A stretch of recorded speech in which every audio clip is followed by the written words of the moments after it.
இந்த பள்ளிக்கரணை சதுப்பு நிலம் 100 ஆண்டுகளுக்கு முன்பு 15,000 ஏக்கர் இருந்தது. 15,000 ஏக்கர்னா அடையார் ஆறு இருக்குல்ல, அடையார் ஆறு இந்த தியோசபிக்கல் சொசைட்டி எல்லாம் இருக்குல்ல, அதுவும் ஒரு காலத்துல சதுப்பு நிலத்துல தான் இருந்தது. அடையார் ஆறு தென்கரை இருக்கு. அந்த அடையார் ஆறு தென்கரையில இருந்து சோழிங்கநல்லூர், நம்ம நாவலூர் அந்த பகுதியில் வரைக்கும் 15,000 ஏக்கர் முழுக்க முழுக்க சதுப்பு நிலம் தான்.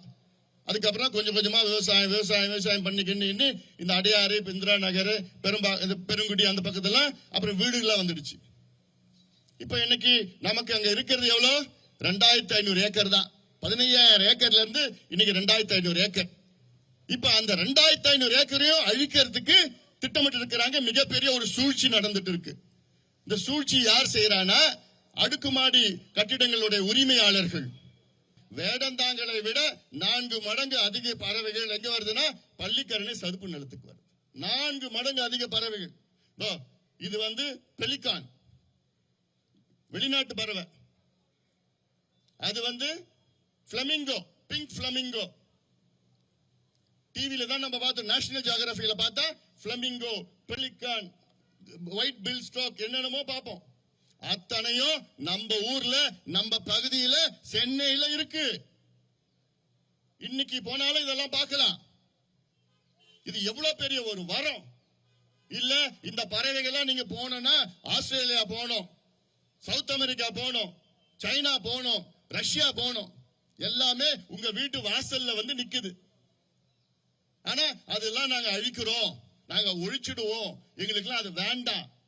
ஒரு சூழ்ச்சி. என்ன சூழ்ச்சி? இருக்கிற கொஞ்ச நிலத்திலையும் அதை ஆக்கிரமிப்பு பண்ணி அதை பில்டிங் கட்டிடணும். இன்னைக்கு Chennai IT city, IT park அப்படின்னு சொன்னா OMR. அந்த OMR எதுல கட்டி இருக்கிறாங்க? பள்ளிக்கரணை சதுப்பு நிலத்துல தான். 2வது மாடியில குழந்தைகள் பால் இல்லாம 4 நாள் இருந்தாங்க, குடிக்கிறது தண்ணி இல்லாம இருந்தாங்க, கர்ப்பிணி தாய்கள் இருந்தாங்க.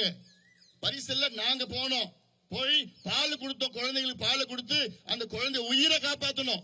15 இதே தெருவில் நடந்தது, இதே பகுதியில் நடந்தது. காரணம் என்ன?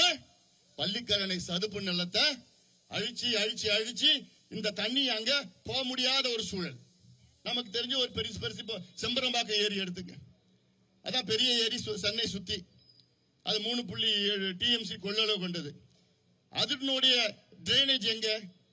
அடையார் ஆறு. ஆனா அதுக்கு முன்பு அந்த செம்பரம்பாக்கம் ஏரிக்கு வர தண்ணி அதுல இந்த பக்கம் பள்ளிக்கரணைக்கு தான் போயிட்டு மீதி தண்ணி தான் அதுல செம்பரம்பாக்கத்து வருது. அப்போ பள்ளிக்கரணை அந்த சிஸ்டம் நல்லா இருந்தது வச்சு, வரத்து கால்வா அகலமா இருந்தது, தடை இல்லாம இருந்ததுன்னா அந்த தண்ணி எல்லாமே அங்க பள்ளிக்கரணை போயிடும். தாம்பரம், பல்லாவரம், குரோம்பேட்டை, ஆலந்தூர், இங்கெல்லாம் சென்னைக்கு வெள்ளம் வரக்கூடாதுன்னா பள்ளிக்கரணை நல்ல வகையான பயன்பாட்டில் இருக்கணும். Smooth functioning of Pallikaranai marshland. இல்ல அது சுருக்கி அதை அடைச்சி அதை நாசப்படுத்தீங்கன்னா வருஷம் வருஷம் வெள்ளம் வரும், சென்னைக்கு வெள்ளம் வரும். வருஷம் வருஷம் உங்க உடைமைகள், காரு, பைக்கு எல்லாமே அழிஞ்சிடும். இன்னைக்கு வேளச்சேரியில ஏன் நீங்க பிளைஓவர்ல நீங்க பைக்கும் காரும் நிறுத்தி வச்சிருக்கீங்க மழை காலத்துல? ஏன்னா நீங்க வேளச்சேரியே பள்ளிக்கரணை சதுப்பு நிலத்துல தான் கட்டினது. ஒட்டுமொத்த வேளச்சேரி இன்னைக்கு சதுப்பு நிலத்துல தான் இருக்கு. நீங்க சதுப்பு நிலத்துல கட்டினீங்கன்னா அப்படிதான் வரும். உங்க கார்லாம் பிளைஓவர்லாம் நிறுத்தணும். இப்ப இருக்கிற சதுப்பு நிலத்தை நீங்க அழிச்சீங்கன்னா பிளைஓவர் கூட பத்தாது, அதுக்கு மேல தண்ணி போயிடும். பள்ளிக்கரணையில 140 வகையான பறவைகள் வருதுங்க. 140 வகையான பறவைகள், 20 வகையான மீன்கள், விரால் மீன்ல இருந்து என்னென்னமோ, எறானா இவ்வளவு பெரிய எறா, 25 வகையான தாவரங்கள், ஃபிளாரா ஃபானா, எங்கெங்க இல்லாதது அங்க இருக்கு.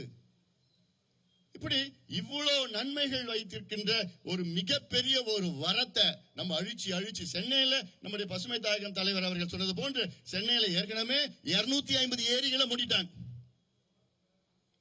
அப்ப நம்ம அமைதியா இருந்துட்டோம். நம்ம இதுக்கு முன்பு திமுக, அண்ணா திமுக ஆட்சி, எம்ஜிஆர் காலத்துல, கலைஞர் காலத்துல, ஜெயலலிதா அம்மையார் காலத்துல நமக்கு இருக்கின்ற வரங்கள், ஏரிகளை மூடித்தான் ஏரி திட்டம். நம்ம நேரு ஸ்டேடியம், லில்லி பாண்ட் ஏரியில கட்டினது, கோயம்பேடு பஸ் ஸ்டாண்ட் ஏரியில கட்டினது, ஏசியன் வில்லேஜ் கேம்ஸ் ஏரியில கட்டினது, வள்ளுவர் கோட்டம் ஏரியில கட்டினது. இப்படி முகப்பேர், ஆமா முகப்பேர் ஏரி திட்டம் எப்படிப்பா? இந்த வடிகால் மட்டும் இல்ல, பள்ளிக்கரணை வடிகால் மட்டும் இல்ல, இது மிகப்பெரிய சென்னைக்கு ஆக்விஃபயர். ஆக்விஃபயர்னா தண்ணியில அடியில இருந்து இருந்து இருந்து ஒண்ணு கடல் நீர் வந்து உள்ள வராம பாத்துக்கோ. பள்ளிக்கரணை மட்டும் இல்லைன்னா ஒட்டுமொத்தம் அந்த தாம்பரம், பல்லாவரம், கோயம்பேட்டை அந்த எல்லா பகுதியிலும் இன்னைக்கு உப்பு நீர் இன்னும் மோசமா இருக்கும். கார்பன் சிங்க் அது எவ்வளவு இப்ப carbon di oxide, carbon monoxide நம்ம சுவாசிக்க நம்ம வெளியில விடுறோம்ல, அதெல்லாம் எல்லாமே அது அப்சர்வ் பண்ணும். கார்ல ஆட்டோமொபைல்ல வர்றது எல்லாமே இதனால்தான் வந்து குளோபல் வார்மிங் இருக்கு. கிரீன் ஹவுஸ் கேசஸ் இதெல்லாம் இதை எல்லாமே அப்சர்வ் பண்ணும். எவ்வளவு பெரிய ஒரு தன்மை உள்ளது, இத பத்தி புரிதல் இல்ல. அதான் எனக்கு பிரச்சனை, அது கஷ்டமா இருக்கு. இளையோர்களே, ஒரு ஆட்சி மாற்றத்தையே நீங்க கொண்டு வந்தீங்க சோசியல் மீடியா மூலமா.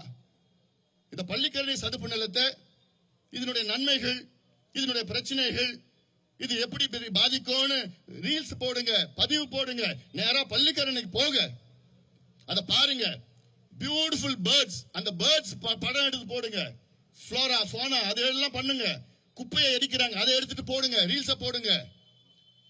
சாக்கடை உள்ள தண்ணி விடுறாங்க, அதை போடுங்க. எவ்வளவு சட்டங்கள் இருக்கு. அத்தனை ஏரிகளும் நீங்க நோட்டிஃபை பண்ணுங்க, வரையறை செய்து நீங்க நோட்டிஃபை பண்ணீங்கன்னா அந்த ஏரி காலங்காலமா காப்பாற்றப்படும். காலங்காலமா காப்பாற்றப்படும். யாருமே அதை ஆக்கிரமிப்பு பண்ண முடியாது.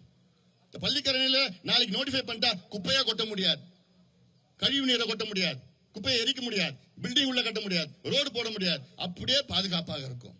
இதுதானே வேணும். அதனால இதையெல்லாம் தமிழக அரசு உடனடியாக செய்ய வேண்டும் என்று முதல் கட்டமாக கையெழுத்து இயக்கம் நாங்க அமைதியா பண்றோம்.